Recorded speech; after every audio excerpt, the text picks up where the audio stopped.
Il reste un match. Il y avait une grosse charge émotionnelle sur le match de Marseille.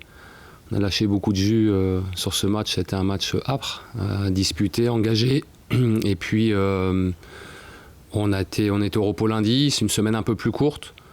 Il reste un match, un gros effort à faire pour bien finir la saison, bien finir notre saison sur un plan collectif. Voilà, on a été sur des séances assez courtes, dynamiques, avec beaucoup de jeux. Encore ce matin sur de la finition. Voilà, il nous restera l'entraînement de veille de match, l'entraînement classique de veille de match pour bien finir notre saison. Il y a eu une descente émotionnelle justement après Marseille, où il y a un risque de... C'est toujours des matchs particuliers, encore plus en fin de saison.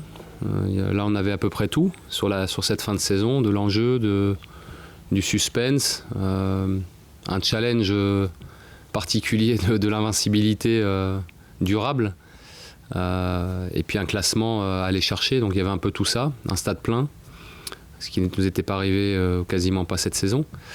Alors, bon, là, le groupe répond bien, il y avait beaucoup d'envie cette semaine sur ce qu'on a fait. Après, je veux qu'on ait les ressources et l'énergie pour aller gagner ce dernier match. On s'était fixé avant Marseille, dans la foulée du match de Saint-Étienne, on s'était fixé de gagner les 2 derniers. D'abord pour passer devant Marseille et puis ensuite consolider ce classement. On n'a pas réussi à gagner Marseille, mais ça ne change en rien notre approche du match de Lorient où on va le jouer pour le gagner. On sait qu'on n'a pas totalement notre destin en main, parce que c'est Marseille qui a la main. Mais en même temps, on doit faire ce qu'on a à faire nous, et on fera les calculs et le bilan à la fin du match. Je ne suis pas le seul breton dans la pièce. Il y a de l'enjeu, je comprends ça, mais on n'est pas responsable de la situation de Lorient. Ils jouent toute leur saison sur un dernier match comme les autres, comme Nancy, comme Bastia et comme Caen, et comme Dijon. Mais on n'est pas responsable de ça. Alors l'issue du match décidera de leur avenir Ligue 1 ou Ligue 2. Mais c'est pour nous secondaire. Nous, ce qui importe, c'est que sur ce match-là, l'issue du match impactera nous, notre classement, et on veut finir 5e. Si on a encore une chance de finir 5e, il faut le gagner. Voilà, je peux pas... Vous savez très bien que la compétition de haut niveau, il n'y a pas d'état d'âme. J'ai toute ma famille qui vit à Lorient et j'ai plein d'amis à Lorient, mais il ne faut pas tout mélanger et on va tout donner pour gagner. J'y ai joué 14 ans, de mes 5 ans à mes 19 ans, donc c'est long, j'ai tout connu là-bas. En tout cas, tout connu des années difficiles et des années... même en DSR, quand j'étais jeune, Lorient jouait en DSR, vous vous rendez compte ? Et ils sont ensuite montés. Moi, je suis parti en 91 au Stade Rennais, et puis ensuite le club a continué à progresser sous la direction de Christian. Ils ont atteint la Ligue 2, il y a eu la Ligue 2, puis la Ligue 1. Il y a eu 3 passages et maintenant un passage durable. Donc c'est un club qui s'est construit année après année pour devenir un club régulier en Ligue 1, ce qui est toujours un exploit pour une ville comme Lorient, qui a sans doute moins de ressources sur le plan économique que beaucoup de grosses métropoles. Et puis il y a dans ce club aussi un style qui a été imprimé par Christian Gourcuff depuis de très nombreuses années. Et voilà, c'est une valeur sûre de la Ligue 1. On n'est pas à l'abri dans le foot d'être dans une année difficile, une année sans, et ça semble être le cas pour eux. Voilà, mais c'est un club à part, avec une grosse identité et locale et sur le plan football. C'est ce qui le distingue des autres clubs bretons, parce qu'il y en a beaucoup en Ligue 1. Je crois que c'est la continuité sur le plan technique qu'il y a eu, avec les différents passages de Christian Gourcuff. Il a eu 3 passages à des moments différents, mais à chaque fois qu'il revenait, il a su guider son club et son projet sur quelque chose de défini et clair, avec un jeu collectif très affirmé. Et c'est ça qui a qui a déteint sur l'ensemble du club. Et c'était déjà le cas au milieu des années 80 quand il démarrait sa carrière en tant qu'entraîneur-joueur. Il a imprimé ça, un style et un état d'esprit dans ce club qui a continué à le faire fructifier aussi depuis son départ. Donc c'est un club qui a été impacté dans un style de jeu parce qu'il y a eu une continuité sur le plan technique, ce qui est assez rare de nos jours. Comment vous analysez leur situation difficile justement, leur stabilité aujourd'hui? Un changement d'axe sur le plan technique. À partir du moment où Christian est parti, il y a eu derrière il y a eu Sylvain qui a assuré la transition dans un premier temps et qui l'a bien faite. Et puis ils ont décidé de changer parce que ça marchait moins bien. Alors est-ce qu'il fallait le faire ou pas? Bernard Casoni a repris la suite. Mais vous savez très bien que dans les clubs, il y a des saisons, je viens de le dire, où des fois ça ne tourne pas comme on souhaite. Tout le monde loue la qualité de l'effectif et notamment le potentiel offensif de Lorient, et à juste titre. Et c'est vrai que c'est généralement quand on a du potentiel devant, qu'on est capable de faire des diffs, on arrive à s'en sortir un peu mieux. Dans tous les championnats, les équipes qui sont en difficulté, ce sont celles qui certes prennent des buts, mais qui ont surtout du mal à créer le danger, ce qui n'est pas leur cas. Alors, ils n'ont sans doute pas su, cette saison, conserver des scores et quand ils avaient pris l'avantage suffisamment souvent. Et c'est pour ça qu'ils en sont là. Ils n'ont sans doute pas été assez efficaces. Mais personne n'est à l'abri d'une saison un peu moyenne.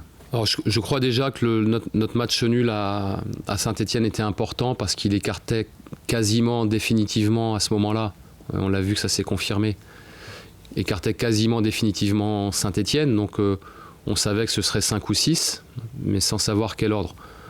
Pour Bordeaux, sur cette saison, finir dans les 6 premiers, c'est une très bonne chose. Alors il n'est pas l'heure de faire encore les bilans, on aura le temps la semaine prochaine de se rencontrer et de faire un bilan et une projection. Voilà, on en parlera de manière plus précise.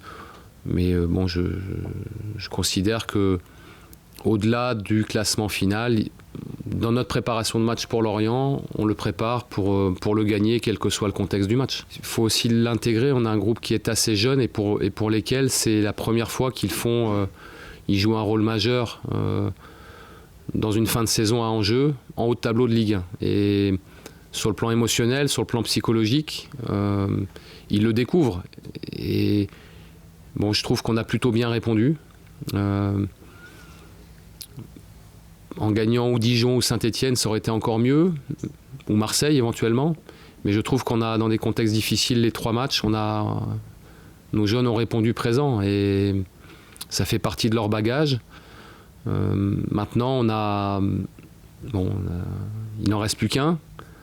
Le big match, le big dernier match de la saison à domicile est passé. Bon, là, ce sera un contexte différent, mais voilà, je pense que peut-être qu'à un moment donné, la peur de ne pas être au rendez-vous, de mal finir pour ce qui aurait un peu plombé notre deuxième partie de saison, ça, c'est derrière nous. C'était plutôt Dijon, Saint-Étienne et Marseille. Là, il reste Lorient et je crois qu'on a ce qu'il faut pour bien finir la saison. Est-ce que même si c'est une bonne saison, en cas de non-résultat à Lorient, il n'y aurait pas un petit goût d'inachevé quand même avec cette superbe année 2017? J'envisage pas de non-résultat. On travaille pour le gagner, et c'est éventuellement quelque chose dont on parlera après. Mais aujourd'hui, toute l'énergie va être mise sur le dernier match, qui sera différent de celui de la semaine dernière. La semaine dernière, on a mis toute notre énergie là-dessus. C'était un match particulier, et là c'est aussi un match particulier pour différentes raisons, ou des raisons différentes plutôt, mais ça reste un dernier match de la saison. Je suis quand même satisfait qu'on ait un match à enjeu sur le dernier match de la saison. C'est parfois pas le cas, et on voit des matchs actuellement qui, je vais pas dire qu'ils ressemblent pas à grand chose, mais où on voit bien que c'est plus pareil, il y a plus d'enjeu, ou si ce n'est une place ou 2 à gagner. Mais je suis content qu'il y ait un vrai enjeu sur ce dernier match. C'est quand même mieux pour les compétiteurs qu'on est. Puis il va y avoir du piment sur le match, alors qui n'est pas le même pour les 2 équipes, j'en conviens. C'est sans doute plus périlleux pour Lorient parce on sait ce qu'il y a derrière, si ça se passe mal pour eux, mais c'est comme ça. Je crois qu'il n'y a pas non plus à cogiter et à calculer sur le dernier match. Voilà, on connaît le contexte et on s'adapte à ça. C'est vrai que sur leur match, ils ont réussi à se lâcher contre Metz. Et puis le match d'après chez eux contre Angers, on a vu qu'ils étaient crispés. Alors il peut y avoir, c'était pareil à Bastia. Si vous avez joué dans vos équipes le maintien, qu'on joue en district ou en pro, jouer le maintien, il y a de la crispation, c'est évident. C'est difficile de trouver le relâchement nécessaire, donc ça entre en ligne de compte. Forcément, il y a de la crispation sur une fin de saison quand on joue le maintien, c'est évident. Est-ce que l'épisode, je ne sais pas si on peut l'appeler ça comme ça, mais Cédric Carasso cette semaine gêne votre préparation d'un match aussi important en jeu et éventuellement la sienne ou pas? Alors, effectivement, c'est un cas particulier et c'est une annonce qu'on a faite cette semaine. Je crois qu'il y a deux choses sur le cas de Cédric. Il y a le choix sportif de ne pas le renouveler. Puis après, il y a le timing sur le fait de lui annoncer qu'il ne serait pas renouvelé. C'est deux choses différentes. Sur le choix sportif, ça reste un choix sportif sur lequel on a hésité très longuement et où on s'est décidé après le match de Saint-Étienne, encore une fois que les choses étaient à peu près figées en termes de classement final. On s'était fixé la fin de saison pour se décider. On a forcément hésité compte tenu de la saison de Cédric et du joueur qu'il est et qu'il représente ici. Il a été très performant cette année, même s'il n'a pas fait toute la saison. Il a été très performant, donc ça a posé question. Et après, on a fait ce choix-là, ce choix sportif de ne pas le prolonger. Après, il y a l'aspect timing. Il était bien évident qu'à partir du moment où on faisait ce choix-là et qu'on décidait de laisser passer le match de Marseille, forcément ça allait être mal vécu par Cédric d'abord, c'est ça le plus important, et puis mal perçu par l'environnement.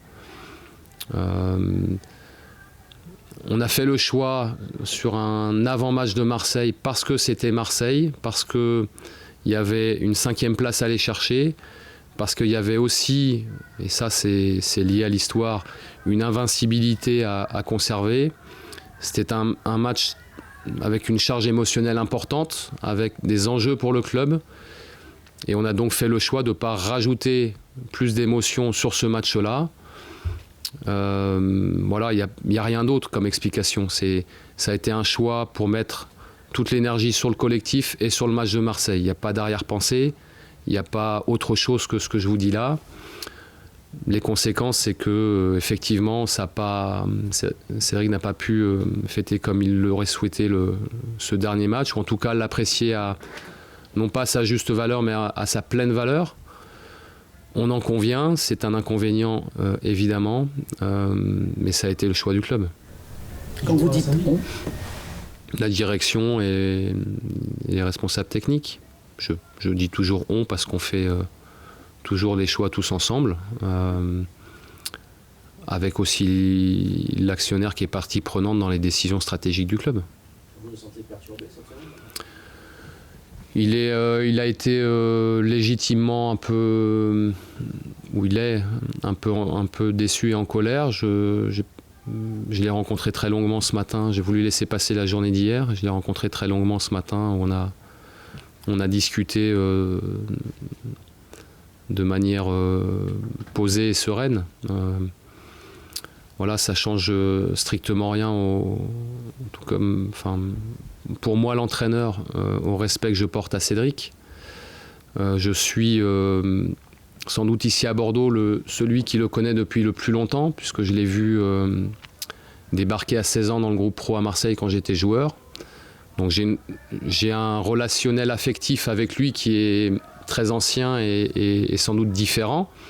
Je l'ai coaché qu'une seule année, mais je le connais depuis très longtemps et j'ai beaucoup de respect pour le garçon, d'abord, et puis pour le joueur aussi, et pour ce qu'il a fait, ce qu'il a représenté à Bordeaux et ce qu'il a fait à Bordeaux. Et ça, les polémiques qui ont déjà lieu et qui auront lieu, ne m'affecte pas. Moi, je les comprends, mais ça ne m'affecte pas parce que je sais le respect que je lui porte. Et je le lui ai encore dit ce matin. Je les remercie aussi pour sa saison parce qu'il a fait une grande saison. Et il nous a beaucoup aidé.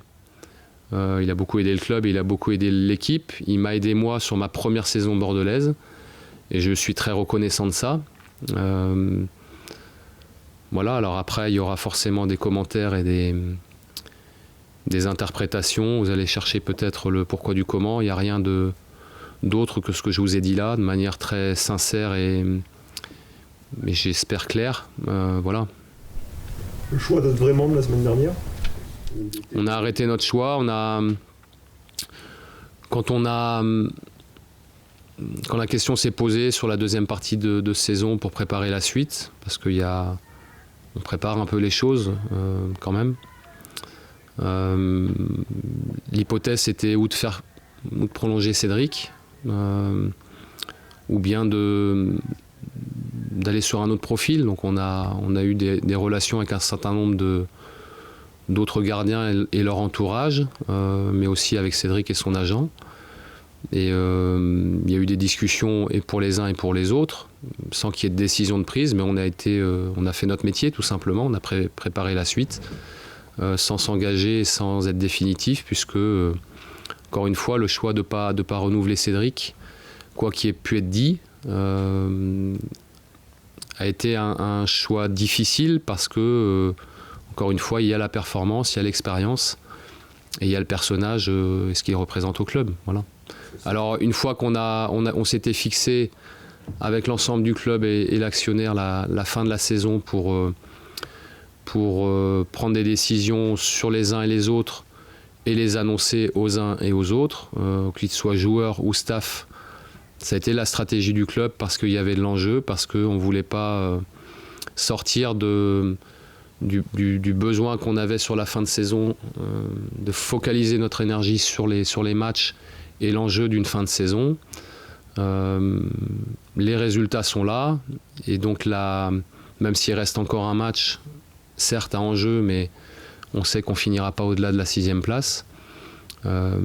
Voilà, la dernière phase là, c'est de prendre les décisions et de recevoir les uns et les autres. Alors je vais anticiper vos questions. On est dans un avant-match, donc je réponds par rapport à Cédric parce que c'est normal, c'est un cas particulier. Pour tout ce qui concerne les autres joueurs en fin de contrat, notamment, ou membres du staff, je crois qu'il sera temps la semaine prochaine de se poser une fois que le championnat sera terminé et puis d'évoquer les cas des uns et les autres. Je crois que dans l'avant-match là, c'est pas encore le moment.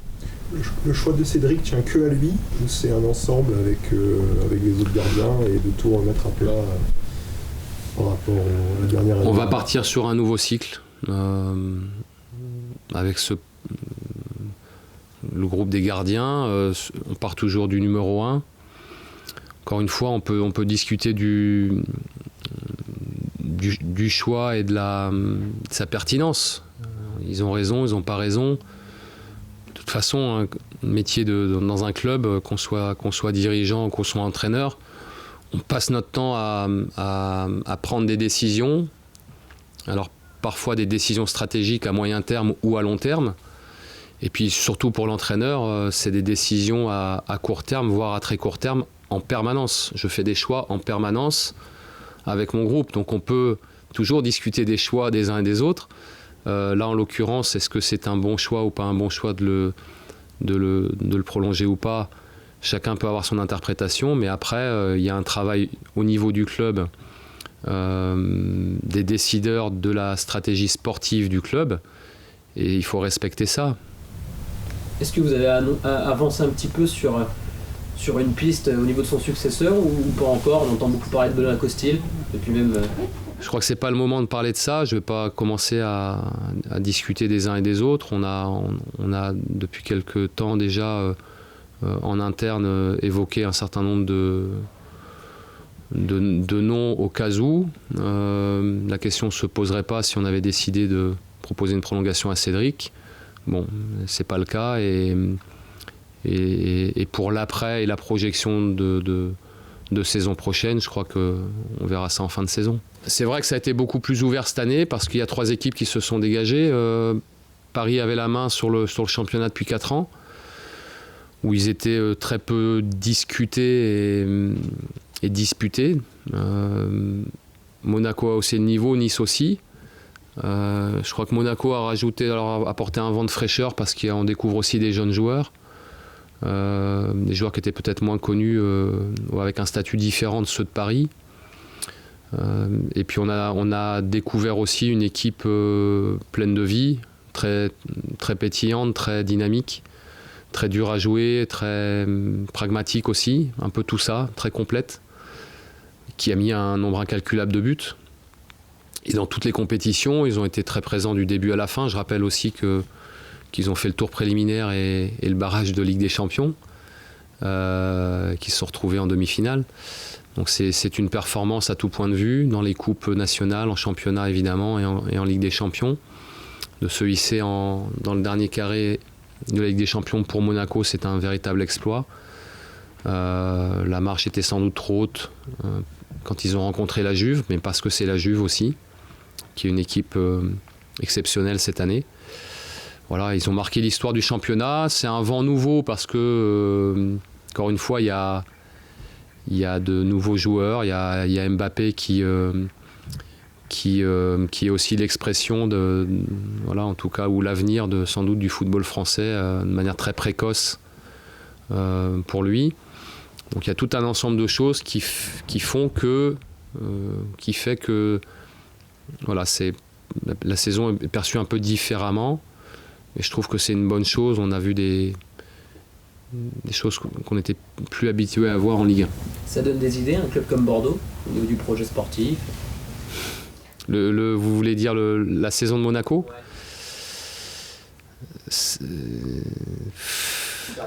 Vous connaissez leur budget, vous connaissez leurs moyens. Je ne sais pas si vous avez vu cette semaine, il y avait je trouvais que c'était bien fait dans un quotidien national, peut-être régional aussi, je ne sais pas, je n'ai pas tout lu. En tout cas, j'ai vu une infographie où ils présentaient les PSG et Monaco et puis les investissements de départ sur ces joueurs-là. Alors les investissements de départ à Paris sont bien plus élevés que ceux de Monaco, mais ceux de Monaco, quand vous regardez les sommes qui sont mises sur des paris pour des jeunes joueurs, bon, on n'a pas ces moyens-là évidemment. Si vous regardez comme ils ont acheté Mendy à l'OM, Bernardo Silva à Benfica, des joueurs encore en devenir. Bon, on n'a pas assez. Alors on peut toujours rêver. Ça peut toujours faire rêver effectivement. Je crois que leur stratégie, ils montrent que c'est la bonne puisque ça réussit. Mais il faut à la base aussi avoir beaucoup de moyens. On n'a pas ces moyens-là. Je dirais que c'est plutôt le parcours de Nice qui peut un peu plus nous inspirer parce que c'est un peu plus dans nos moyens, dans nos cordes pour nous. Pour passer un cap et aller encore plus haut, je crois que déjà il faut un peu de temps sur des cycles. Je rappelle que le cycle de Nice, c'est la 5e année avec un effectif qui a travaillé 4 ans avec Claude Puel et 1 an avec Lucien Favre. Une 5e année de cycle, ça compte. Nous, on est sur une première année de cycle avec un nouveau staff et des jeunes joueurs qui émergent. On va travailler pour s'améliorer. La qualité et l'état d'esprit sont là. La vision que j'ai moi sur l'effectif et ce que je veux faire, c'est très clair. Après, les moyens seront ce qu'ils seront, mais on va faire des choses cohérentes. Juste par rapport à un des jeunes joueurs, Adam Onas, qui revient assez fort sur la fin de saison. C'est une bonne nouvelle, c'est bien. Oui, est-ce que c'est un joueur différent de celui que vous avez récupéré et un homme différent? Complètement. Un jeune homme différent. Complètement. On arrive en... Bon, c'est pareil, on va pas faire le bilan non plus, mais c'est vrai qu'aujourd'hui, quand je vois comme il est là depuis quelques semaines et comment il était en début de saison, il a avancé, il est beaucoup plus à l'écoute déjà, mais pas aussi parce qu'on se connaît mieux. Je pense qu'il est, sur les discussions qu'on peut avoir, qu'il est convaincu aussi d'être dans un bon environnement, d'avoir le staff à ses côtés pour l'aider à progresser, d'avoir des partenaires qui le connaissent mieux aussi. C'est plus le petit gamin qui débarque dans le groupe pro comme l'année dernière. Il a fallu qu'il fasse preuve de patience aussi après ses petites blessures, Mais il a aussi fallu qu'il montre du caractère et de l'abnégation pour exister dans un effectif qui a haussé le niveau et dans lequel il y a eu quand même beaucoup de concurrence, avec l'émergence de joueurs comme Malcolm, François Camano ou Gaëtan Laborde, pour ne citer que les jeunes. Et aujourd'hui, je pense qu'il commence à comprendre l'exigence de ce métier-là et surtout la constance qu'on doit avoir d'abord dans le travail pour que ça se concrétise en match. Il est plus à l'écoute aujourd'hui et ça se ressent dans son jeu. Ça reste fragile chez lui? Oui, parce qu'il est jeune. Oui, parce qu'il est jeune, mais c'est un garçon attachant, qui est très vivant aussi, qui a beaucoup de talent, mais qui a besoin d'être mentalement toujours dans son entraînement. Il peut parfois sortir vite de ses entraînements ou de ses matchs. Je l'ai vu récemment sur les 3 derniers matchs être aussi provoqué par des adversaires et ne pas avoir de réaction ou être très calme. Et ça, c'est vraiment un signe. On a encore en mémoire le match de Monaco avant Noël, où il ne se maîtrise pas. Et je crois qu'il a beaucoup avancé aussi dans sa maîtrise.